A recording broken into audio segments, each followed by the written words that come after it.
संध्या बेटी, मुझे पहचाना? आप विष्णु प्रसाद जी है ना? हाँ बेटी। बरसों बाद में आपको मिली भी, तो किस हाल में? कोई बात नहीं बेटी। देखो, तुम्हारा मुकदमा लड़ने के लिए मैं इन वकील साहब को लाया हूँ। नहीं पुजारी जी, मेरी तरफ से मुकदमा लड़ने की कोई जरूरत नहीं है। ये तुम क्या कह रही हो बेटी? मैं ठीक कह रही हूँ पुजारी जी। अब मैं जिंदा नहीं रहना चाहती हूँ, बस थक गई हूँ। जिंदगी की दीवार को फलांग कर मैं अपने माँ बाप के पास जाना चाहती हूँ। देखिए संध्या जी, आप जीना चाहती हैं या नहीं, इसका फैसला ना हम कर सकते हैं ना आप कर सकती हैं। इसका फैसला तो अदालत करेगी। आपको साइकियाट्रिस्ट के पास एग्जामिन करवाने के लिए मैंने सारे इंतजाम करवा दिए हैं। आप जरा इस पेपर पर दस्तखत कर दीजिए। दस्तखत कर दो बेटी। बेटी, ये दस्तखत तुम सिर्फ अपनी जिंदा रहने के लिए नहीं, बल्कि न्याय को जिंदा रखने के लिए करोगी। कर दो दस्तखत बेटी।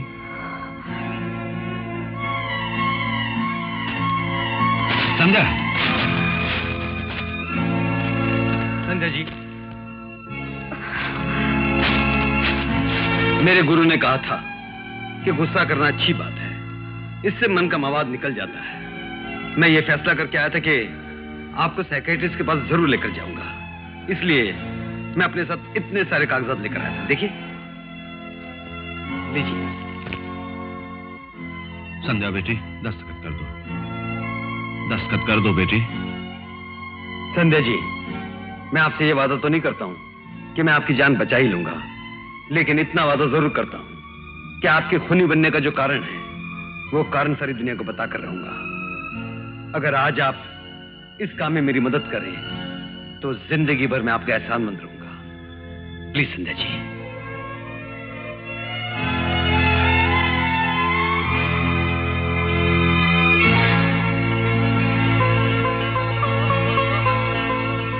Thank you.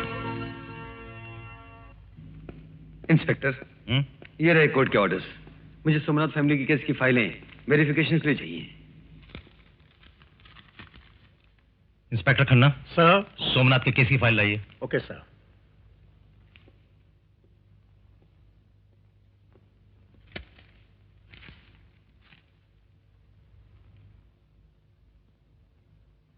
आज से मेरी जिंदगी का एक ही मकसद है कि संध्या को बचाना, और कुछ नहीं।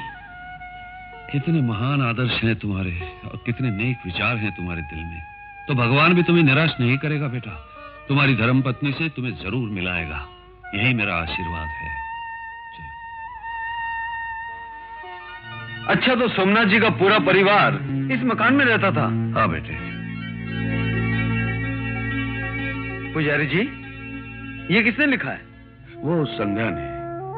15 साल पहले इस घर में एक भयानक आग लगी थी और उसमें सोमनाथ का पूरा परिवार जलकर मर गया था। सिर्फ एक छोटी सी बच्ची बची थी, संध्या। और चूंकि सोमनाथ मेरा दोस्त था, मैंने संध्या को अपने पास रख लिया। लेकिन इस दुर्घटना के एक हफ्ते बाद अमृतलाल ने अपने ड्राइवर श्यामू को मेरे पास भेजा। नमस्ते पंडित जी।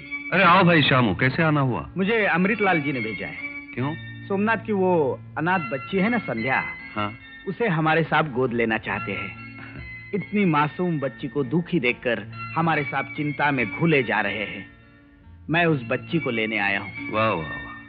वास्तव में अमृतलाल जी तो इस धरती पर दीन दुखियों के लिए भगवान का अवतार बनकर आए हैं। दूसरों के लिए कितनी दया है उनके दिल में। बेटी संध्या, संध्या, क्या कर रही हो संध्या? 7 साल की छोटी सी बच्ची के दिल में न जाने क्या था। मैंने उसको पूछा भी, लेकिन उसने जवाब तक नहीं दिया। तो मैंने सोचा इस हालत में इस छोटी सी बच्ची को अमृतलाल के पास भेजना नसीब नहीं है, इसलिए मैंने वापस जाके श्यामू को किसी भी तरह कुछ बहाना बनाकर वापस भेज दिया।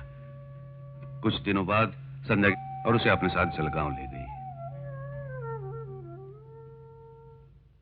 जी। Hello doctor. हेलो विजय। आइए। इन्हें बैठिए। मेडिकल एग्जामिनेशन के लिए लाया हूँ। डिटेल्स फाइल में है।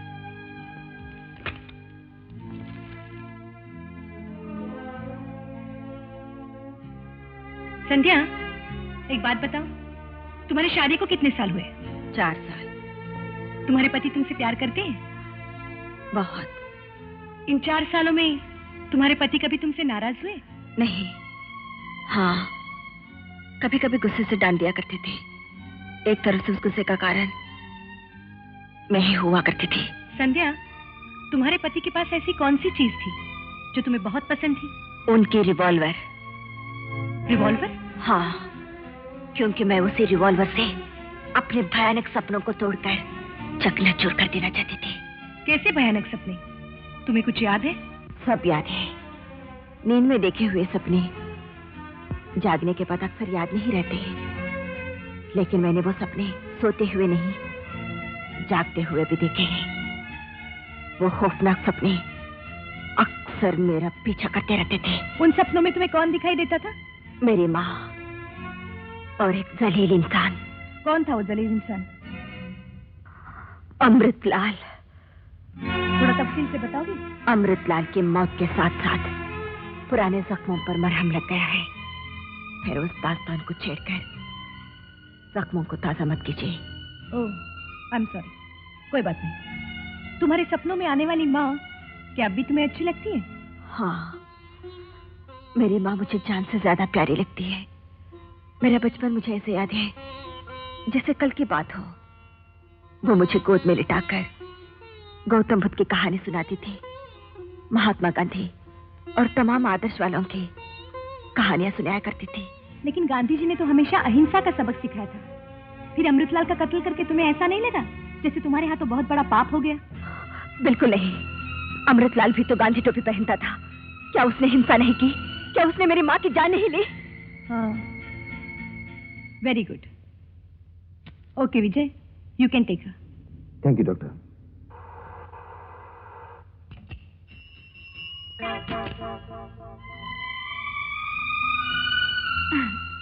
डैडी, अपने दामाद की सवारी देख रहे हैं? चार दूध सर। कल तक होंडा और टोयोटा में सैर करने वाला आज एक मामूली साइकिल पर सवारी कर रहा है।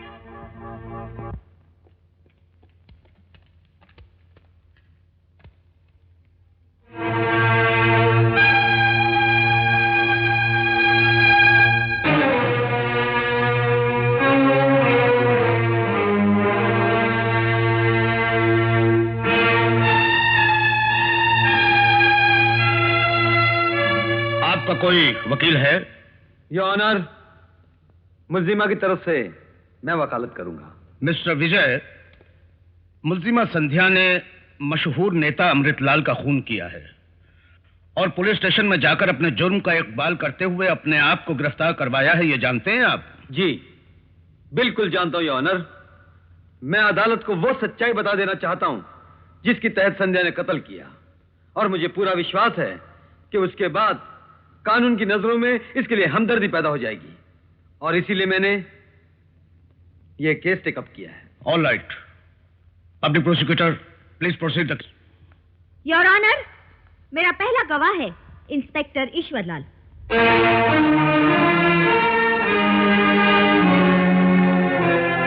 इंस्पेक्टर ईश्वरलाल जी, क्या ये सच है कि मुल्जिमा संध्या ने आपके पास जो बयान लिखवाया उसमें अपने जुर्म का इकबाल किया है? जी हाँ, ये खुद पुलिस स्टेशन आई थी और जिस रिवॉल्वर से इन्होंने अमृतलाल जी का खून किया था वो रिवॉल्वर मेरे हवाले किया और इकबाल जुर्म करते हुए अपना बयान लिखाया।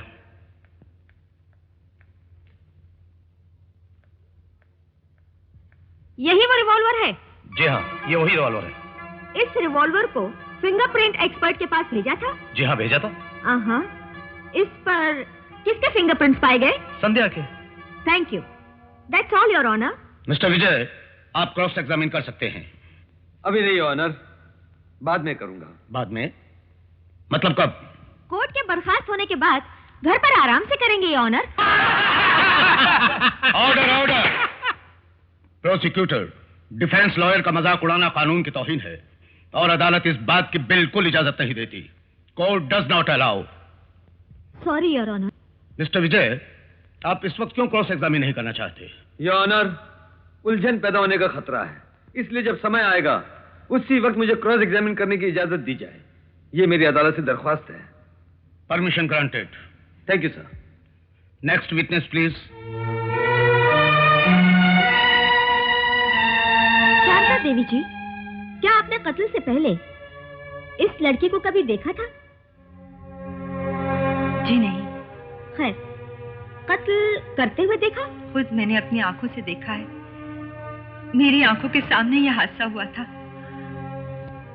इस लड़की और आपके पति के बीच कोई दुश्मनी थी? सिर्फ इस लड़की के साथ ही नहीं, दुनिया में किसी के साथ उनकी दुश्मनी नहीं थी। उन्होंने कभी किसी का बुरा नहीं किया। That's all, Your Honor. Mister Vijay, any cross examination? Yes your honour. Madam, क्या आपके पति के ताल्लुकात सिर्फ आप ही के साथ थे? Objection, Your Honor. इस सवाल का इस मुकदमे से कोई ताल्लुक नहीं है। नो प्रोसिक्यूटर, इस सवाल का इस केस से बहुत गहरा ताल्लुक है। Objection over rule. Please proceed defence lawyer. Thank you your honour. Madam, मैं एक बार और पूछ रहा हूं, क्या आपको अपने पति की सच्चाई पर पूरा विश्वास था? हाँ, पूरा विश्वास था, जैसे एक पुजारन को अपने भगवान पर होता है। इतनी बरसों की शादीशुदा जिंदगी में एक बार भी मुझे उनकी सच्चाई पर कभी शक नहीं हुआ। That's all your honour.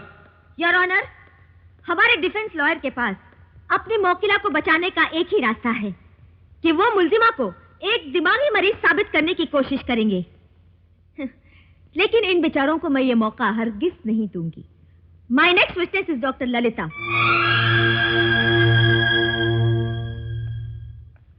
तो डॉक्टर ललिता, आपने इस लड़की का मुआयना किया है? जी हाँ, मैंने इनकी जांच की है। इस लड़की के दिमागी कैफियत के बारे में आपका क्या ख्याल है? इन्हें कोई दिमागी बीमारी नहीं है। हाँ? जिस्मानी और दिमागी तौर पर ये बिल्कुल सेहतमंद है। मुझे इनमें कोई कमजोरी महसूस नहीं हुई। Good, that's all your honour. Any cross examination mister Vijay? Yes your honour. Doctor Lalita, किस मरीज को दिमागी बीमारी है, इसका फैसला आप कैसे करती हैं? उसकी रोजमर्रा की हरकतों को देखकर या उसकी बीती हुई जिंदगी को टटोल कर? दोनों तरीकों से। अगर बीती हुई जिंदगी में कोई खास वाकया हुआ हो तो जांच करानी पड़ती है, लेकिन संध्या के आज के बर्ताव को देखकर ऐसा पता नहीं चलता कि उसकी जिंदगी में कोई ऐसा हादसा हुआ हो जिसकी वजह से उसके दिमाग पर गहरा असर पड़ा हो। आई सी। डॉक्टर, कभी ऐसा हो सकता है कि इंसान दिखने में तो ठीक ठाक लगता हो, लेकिन कोई हादसा देखकर या कोई खास बात सुनकर या याद आने पर उसका दिमागी तवाजुन बिगड़ जाए और ऐसी हालत में वो कोई उल्टी सीधी हरकत कर बैठे? क्या इसकी गुंजाइश है? हाँ है, उसे ऑब्सेशन कहते हैं। Excuse me? Obsession. Oh, thank you. इस तरह के ऑब्सेशन वाले लोग कुछ देर के लिए अपने होशो हवास गवाकर किसी भी तरह का खतरनाक काम कर सकते हैं। आई सी। एक बात और बताइए डॉक्टर, एक मासूम बच्ची जो अपनी मां को अंधाधुंध प्यार करती हो, अपनी जान से भी ज्यादा चाहती हो, और अचानक एक दिन उसकी आंखों के सामने कोई आदमी बड़ी बेदर्दी से उसकी मां का कत्ल कर दे, क्या वो हादसा उस मासूम के दिमाग पर एक ऑब्सेशन वाला असर पैदा कर सकता है? क्या इस बात की भी गुंजाइश है? हाँ, बिल्कुल गुंजाइश है। बचपन में मां के कत्ल का आंखों देखा वाकया, क्या ये गहरा जख्म बनकर उसके दिमाग पर हमेशा के लिए रह सकता है? हाँ, रह सकता है। Thank you very much doctor. That's all your honour. Next witness. Your honour, अब मैं एक ऐसा गवाह पेश करती हूँ जो मुल्जिमा के साथ मुसलसल 4 साल से जिंदगी गुजारता रहा है। उसका पति, जिसकी गवाही से यह साफ जाहिर हो जाएगा कि मुल्जिमा की दिमागी हालत कमजोर है या बिल्कुल ठीक है। मिस्टर राकेश।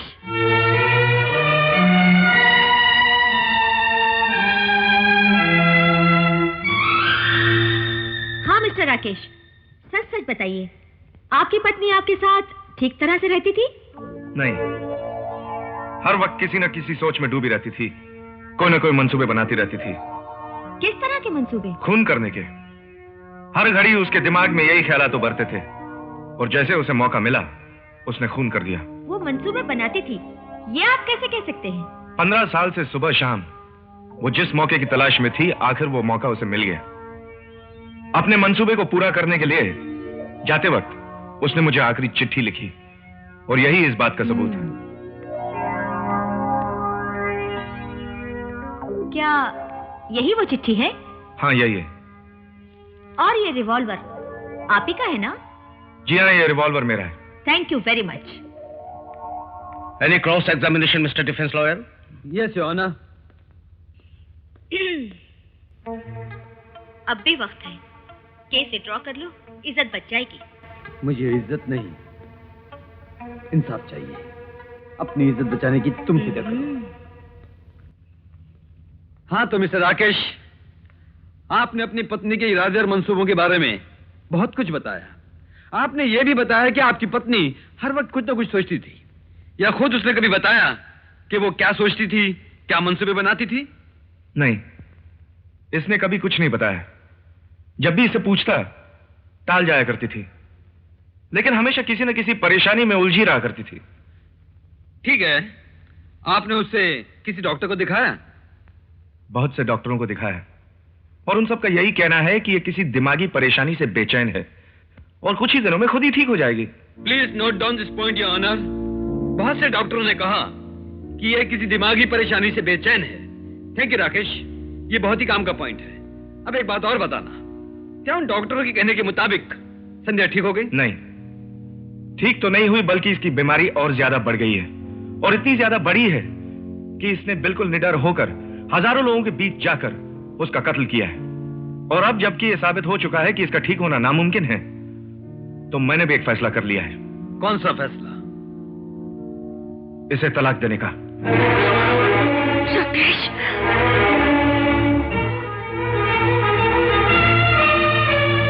शाबाश मिस्टर राकेश, कितना मुकद्दस और अजीम फैसला किया है। Good your honour, she is finished and I am also finished with this witness. The court is adjourned for the day. सुनिए, सुनिए। क्या है? क्या आप वाकई मुझे तलाक दे रहे हैं? मेरी तरफ देखकर बस। दिन दहाड़े एक शरीफ इंसान का खून करने वाली औरत का चेहरा भगवान भी देखने के लिए तैयार नहीं। मैं तो फिर भी एक इंसान हूं। देखिए, मैं एक औरत हूं, और औरत जितनी चाहत से प्यार करती है, उतनी ही अदावत से नफरत भी करती है। सारी जिंदगी अमृतलाल से नफरत की आग में चलती रही, उसी कारण आपको सुख न दे सकी। उसका खून करके मैंने अपने मन के आग को हमेशा के लिए बुझा दिया। अब मैं जबकि उस आग से निकल चुकी हूँ, तो आप मुझे तन्हाई के तलाक की आग में झोंक रहे हैं। देखिए, मुझे आपसे कुछ नहीं चाहिए, बस एक विनती है, जब तक मुझे फांसी की सजा सुना ना दी जाए, तब तक मुझसे पत्नी का अधिकार मत छीनिए। चंद दिनों में मरने वाली इस लाश को मौत से पहले मत जलाइए। तुम्हें पत्नी का अधिकार देकर मैं हर लम्हा फांसी की सजा नहीं भुगत सकता। मैंने दूसरी शादी करने का फैसला कर लिया है। तुम्हारे साथ बिताई हुई जिंदगी एक भयानक सपने की तरह भूल जाऊंगा मैं। भयंकर सपना? मेरे भयंकर सपनों का जब अंत हो गया, तो आप मुझे भयंकर सपना कह रहे हैं? देखिए, यह खून मैंने सिर्फ आपके लिए किया है। अमृतलाल जिंदा था, उसके कारण मैं आपको सुख नहीं दे पा रही थी। हर पल बदले की आग में झुलसती रहती थी। मैं आपके कारण खून किया, और खून के कारण आप मुझसे दूर होना चाहते हैं। यह सजा मेरे लिए फांसी से भी बढ़कर है। इतनी बड़ी सजा मत दीजिए, प्लीज ऐसी सजा मत दीजिए। सुनिए, सुनिए।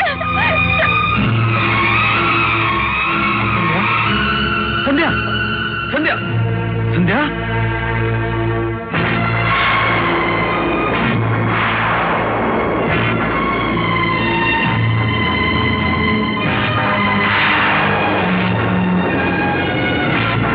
घोड़ी के पेट में 11 महीने बच्चा रहता है। कुत्ते के पेट में कितने महीने बच्चा रहता मालूम है? कितने महीने? अबे आड़ू, कुत्ता नहीं कुतिया के पेट में बच्चे रहते हैं। कौन है ये? मेरा दामाद। ए बंदरी, चुप चुप। ऐसे क्यों छुप गया? मुझे देखकर। क्या आपसे इतना डरता है? मुझसे नहीं, बल्कि मेरे थप्पड़ों से डरता है। हा? आप दामाद को मारते हैं? अबे आड़ू, हाथ से नहीं, सिर्फ भक्तियों से मारता हूँ। बात दरअसल ये है कि मैंने मेरे दामाद को दहेज नहीं दिया है, इसलिए नाक से सांस छोड़ने की बजाय वो दहेज की सू सू छोड़ता है। क्या छोड़ता है? सू सू।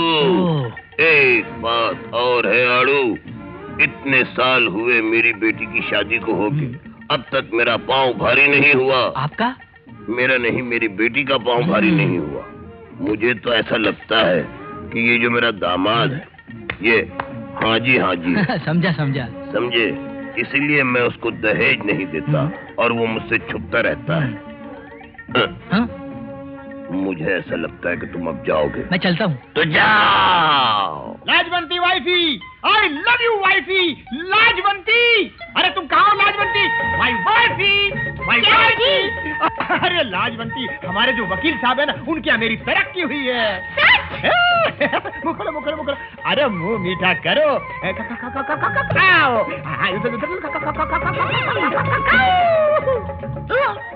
मेरे कलेजे, तरक्की की बधाइयाँ। वो देखिए ससुर जी, आपकी बेटी को उल्टियाँ शुरू हो गई हैं आपकी दुआ से। जरूर मिलेगा बेटा, जरूर मिलेगा।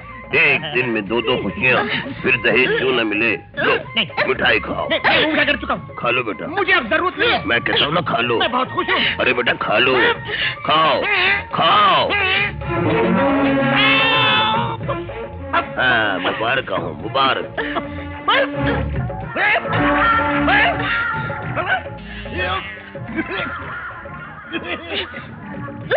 ये क्या? हाँ दामाद के भी पाँव भारी हो गए। समझ में नहीं आ रहा, कुछ समझ में नहीं आ रहा। वाह साहब वाह।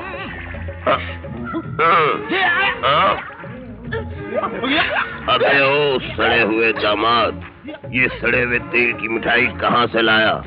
एक बात याद रख ले तू, जिस तरह से तू मुझसे दहेज वसूल करना चाहता है, मैं वो सूखा धतूरे का पेड़ हूँ जिसका साया तुझे कभी नहीं मिलेगा।